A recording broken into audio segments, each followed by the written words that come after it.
Hello, ये मैं हूँ डॉल्फिन। एरियल एक छोटी जलपरी की दुनिया में आपका स्वागत है। एरियल अभी भी जमीन पर राजकुमार विलियम के साथ एक खुशहाल जीवन का आनंद ले रही थी, लेकिन बहादुर एरियल का समुद्री रोमांच चलता रहा। मैडलिन को हराने और समुद्र की आत्मा की रक्षा करने के बाद एरियल ने समुद्र की रक्षा करते हुए नेपच्यून पोसाइडन की जिम्मेदारी संभाल ली। जल्द ही हम एक महासागर प्रतिभा प्रतियोगिता आयोजित करेंगे। मेरे पद के लिए सबसे योग्य राजकुमारी का पता लगाने के लिए पड़ोसी समुद्र से 2 प्रतिभाशाली राजकुमारियों के साथ आप मुकाबला करेंगी। एरियल पहले से ही अपने वर्तमान जीवन से संतुष्ट थी, लेकिन चूंकि वह अपने प्रियजनों के विश्वास को धोखा नहीं देना चाहती थी, इसीलिए उसने आने वाली चुनौती की तैयारी करने के लिए कड़ी मेहनत शुरू कर दी। अंत में प्रतियोगिता का दिन आ गया। महल के सामने समुद्र की आत्मा के रत्न को पूरी तरह से एक पत्थर की चौकी पर रखा गया था। समुद्र के सभी निवासी अपने नए शासक को देखने के लिए एकत्रित हुए। एरियल के अलावा दूर समुद्र के 2 अन्य सर्वश्रेष्ठ प्रतिनिधि भी इस महान पद के लिए उपस्थित थे। ये आर्कटिक समुद्र से उम्मीदवार हैं राजकुमारी सर्सी। अपनी छोटी उम्र से ही वह चुस्त है, जादू में अच्छी और लड़ने में सक्षम होने के साथ साथ सबसे अच्छी शूरवीरों के लिए भी जानी जाती है। दूसरी आती है पैसिफिक समुद्र की राजकुमारी सांसा। इनके पास अद्भुत बुद्धि है। बहुत कम उम्र में भी वह अपने पिता को एक बड़े क्षेत्र के लिए शासन करने और कई समस्याओं से निपटने में मदद करने में सक्षम थी। और मेरी बेटी एरियल। आप दोनों निश्चित हो सकती हैं, सभी महासागर निवासियों द्वारा विजेता का फैसला किया जाएगा। कोई पक्षपात नहीं है। ये सुनिश्चित करने के लिए समुद्र की आत्मा के रत्न द्वारा चुनौती दी जाएगी। धन्यवाद महाराज, हमें समझ आ गया। अब चुनौती का समय है। समुद्र की आत्मा तय करेगी कि आपकी चुनौती क्या है। जैसे ही समुद्र के राजा ने बोलना खत्म किया, समुद्र की आत्मा का रत्न पहले से कहीं अधिक तेज चमक उठा। तीनों को समुद्र की आत्मा द्वारा एक शापित समुद्र में ले जाया गया, जो उग्र लावा से भरा हुआ था। कठोर परिस्थितियों के कारण इस स्थान पर लंबे समय से कोई नहीं रहता था और यहाँ एक भयंकर लावा राक्षस भी था। आपकी चुनौती है समुद्र के अभिशाप को उठाना और उस खजाने को प्राप्त करना जो राक्षस के पास है।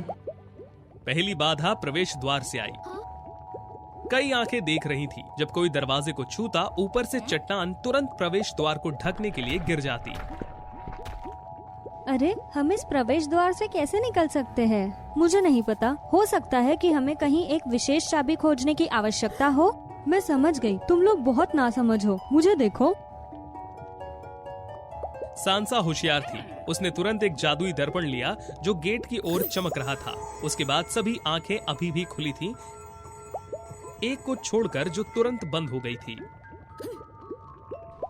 यहाँ है यही असली आँख है और इस द्वार की चाबी भी। हा हा हा, ये काफी आसान था। मैं ही विजेता बनूंगी। ओह, ये बहुत होशियार है। क्या तुम अभी भी वहीं खड़ी हो? जल्दी से उसका पीछा करो। महल में प्रवेश करते ही चट्टान के नीचे गर्म लावा की नदी बहता देख सांसा हैरान रह गई। वो तेजी से चट्टान का पीछा करती रही और आगे बढ़ती रही। सांसा, सावधान रहे, ये खतरनाक है। तो रास्ता साफ करने के लिए एक भेड़ है, उसे सभी खतरों का सामना करना पड़ेगा। वो बहुत सतर्क थे। यहाँ कुछ भी खतरनाक नहीं है। तो मैं समुद्र पर राज करने वाली हूँ। हालांकि चीजें उतनी आसान नहीं थी जितनी उसने सोची थी। नीचे लावा की गर्मी ने न केवल उसकी त्वचा को जला दिया, बल्कि सांसा के माता पिता के भ्रम में भी बदल गया, जिसने उसे डगमगा दिया। सांसा, सावधान रहे, वो लावा राक्षस का जाल है। मैं जानती हूँ। मुझे बेवकूफ बनाना इतना आसान नहीं है। लेकिन अगली बार चट्टान के नीचे से सांसा अपने माता पिता के रोने की आवाज भी सुन सकती थी। हमें बचाओ सांसा, कृपया हमारी मदद करो। हम लावा की चपेट में आने वाले हैं। माँ, पिताजी, 1 मिनट रुकिए, मैं आ रही हूँ। सांसा किनारे से गिर गई। उसने सौभाग्य से चट्टान को पकड़ लिया, फिर मदद के लिए चिल्लाई, मेरी मदद करो, सर्सी, एरियल। एरियल सांसा को जल्दी से बचाना चाहती थी, लेकिन जाने की जगह बहुत कम थी और सर्सी उसके सामने आने में कामयाब रही। सर्सी, जल्दी करो, नहीं तो सांसा खतरे में पड़ जाएगी। मेरी मदद करो, कृपया जल्दी करो। 1 मिनट रुको, मैं आ रही हूँ।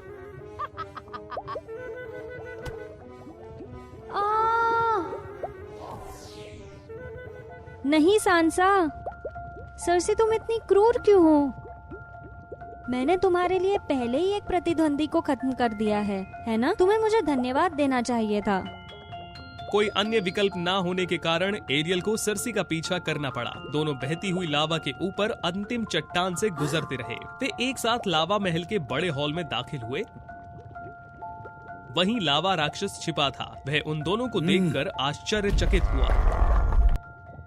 सरसी सावधान रहे, हमें पहले से ही योजना बना लेनी चाहिए। एक साथ काम करना ही राक्षस को हराने का एकमात्र तरीका है। डर लग रहा है तो रास्ते से हट जाओ, मैं अकेले हरा दूंगी। दोनों राजकुमारियों का लावा राक्षस से कोई मुकाबला नहीं था।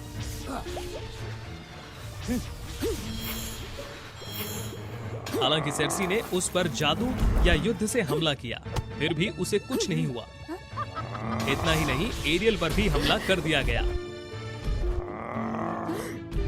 जब वह लगभग थक चुकी थी तो एरियल ने महसूस किया कि राक्षस के पैर जंजीर से जकड़े हुए थे, इसीलिए दूर जाना मुश्किल था। एरियल को तब एक विचार आया और इसे लागू करने के लिए वह दृढ़ हो गई। वह जंजीर के पास गई, राक्षस को भड़काने की कोशिश करते हुए। राक्षस बहुत क्रोधित हुआ।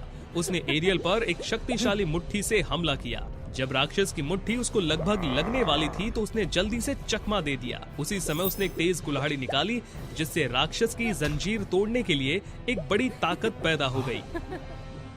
बेवकूफ, तुम्हें मरना है तो आगे बढ़ो। तुमने मुझे मारने के लिए राक्षस की जंजीर क्यों खोल दी? डरो मत, तुम आजाद हो।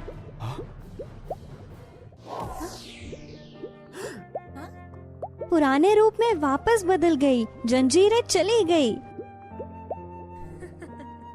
मैं इस समुद्र के राजा की बेटी हूँ। मैं यहाँ कैद हूँ क्योंकि उन्होंने मुझे मेरे प्यार के साथ जाने से मना किया था। इसलिए मैंने अपने गुस्से से इस पूरे समुद्र को श्राप दिया। अब मुझे एहसास हुआ कि मेरे अंधेपन ने मेरे प्यारे समुद्र पर मुसीबत डाल दी थी। इस समुद्र को मुक्त करने के लिए धन्यवाद। मैं तुम्हें ये खजाना देती हूँ। आशा है इससे आपकी मदद होगी। वह लाल दिल के आकार का माणिक था जो लावा राक्षस के दिल का प्रतीक था। यह उसकी शक्ति और चतुराई थी जिसने एरियल को चुनौती को पूरा करने में मदद की। तुरंत एरियल और सरसी को बर्फीले समुद्र में ले जाया गया। उनके सामने एक विशाल बर्फ का पहाड़ था। आपकी दूसरी चुनौती है पहाड़ की चोटी पर स्थित क्रिस्टल को प्राप्त करना, जो कि बर्फ की सीमा का प्रमुख भी है।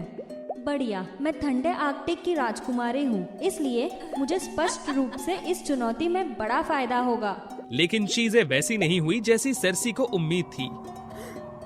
वह बर्फीला समुद्र उसके अंटार्कटिक से अधिक कठोर था। केवल आधे रास्ते में ही सरसी लगभग थक चुकी थी। हैरानी की बात थी कि एरियल को कोई नुकसान नहीं हुआ। सरसी, ये माणिक तुम्हें गर्म रखेगा और सर्दी को दूर भगाएगा। हम एक साथ चोटी पर पहुंचने के लिए इसे बांट सकते हैं। समुद्र का क्या खजाना है? अगर मेरे पास हो तो मैं आसानी से इस बर्फ के पहाड़ की चोटी पर क्रिस्टल को प्राप्त कर सकती हूँ। अपने लालच के कारण सरसी ने बर्फीले पहाड़ पर एक जादू की किरण निकाली, जिससे एक बड़ा बर्फ का गोला लुढ़क गया। देखो एरियल, वो क्या है? जब एरियल सतर्क नहीं रही तो सरसी ने उसे उस स्थान पर धकेल दिया जहां विशाल बर्फ का गोला गिर रहा था। अरे नहीं, ये विशाल बर्फ का गोला! सरसी, तुमने मुझे इस तरह नुकसान क्यों पहुंचाया? सरसी की उम्मीद के विपरीत एरियल ने जल्दी से एक छोटा सा गड्ढा बनाया उसमें घुसने के लिए और बर्फ के गोले को समय पर चकमा देने के लिए। क्या वो फिर भी समय रहते बचने में सफल रही? एरियल और सरसी ने एक दूसरे का काफी दूर तक पीछा किया। वे दोनों पहाड़ की चोटी पर क्रिस्टल पाने वाली पहली व्यक्ति बनना चाहती थी, लेकिन अंत में सरसी फिर भी तेज थी। अंत में ये क्रिस्टल मेरा है, मैं विजेता हूँ। हा हा हा। जैसे ही सरसी को क्रिस्टल मिला, जमीन तुरंत हिल गई और पहाड़ की चोटी पर बर्फ बहुत जल्दी गिर गई। सौभाग्य से वह अभी भी चट्टान पकड़ने में सक्षम थी। एरियल, कृपया मुझे बचाओ। हालांकि सरसी ने उसे कई बार नुकसान पहुंचाया था, फिर भी एरियल वहां पहुंची और उसे ऊपर खींच लिया। हालांकि जैसे ही वो सुरक्षित हुई, उसने तुरंत मुड़कर एलियन को चट्टान से नीचे धकेल दिया। एरियल भी सांसा की तरह तुरंत गायब हो गई।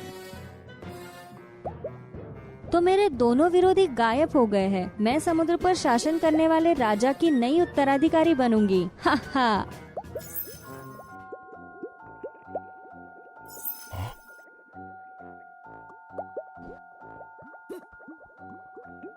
मैंने दोनों चुनौतियों को पार किया है और दोनों खजाने वापस लाई हूँ। कृपया आप अपना वादा निभाएं। मुझे त्रिशूल और समुद्र की आत्मा का रत्न दे। लेकिन सर्सी को जो मिला वह सभी की ओर से केवल ठंडी और क्रोधित नजरें थी, जिसने उसे बेहद हैरान कर दिया। ये पता चला कि सांसा और एरियल मरे नहीं थे। उन्हें समुद्र की आत्मा द्वारा उनके पहले वाले स्थान पर लाया गया था। समुद्र की आत्मा सभी को देखने के लिए पूरी प्रक्रिया भी दिखाती है। अपने फायदे के लिए दूसरों को नुकसान पहुंचाने के लिए आपके सभी बुरे व्यवहार और चालों को हमने देखा है। आपको समुद्र कभी स्वीकार नहीं करेगा।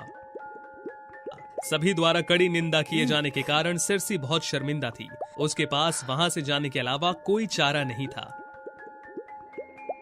एरियल और सांसा को समुद्र की आत्मा से आशीर्वाद मिला था, इसीलिए वे बहुत जल्दी ठीक हो गईं। प्रिय नेपच्यून, मैं एरियल की प्रतिभा की बहुत प्रशंसा करती हूँ। वो एक दयालु और भावुक व्यक्ति है। वो हर स्थिति में बुद्धिमान और शांत भी थी। वो आपके उत्तराधिकारी बनने की हकदार है। जैसा कि आप देख सकते हैं, समुद्र के निवासी भी सांसा की राय से सहमत थे। ठंडा दिमाग रखते हुए गर्मजोशी से काम लेना हमेशा जरूरी होता है ना? अगर वीडियो अच्छी लगी हो तो प्लीज हमारे चैनल को सब्सक्राइब करें।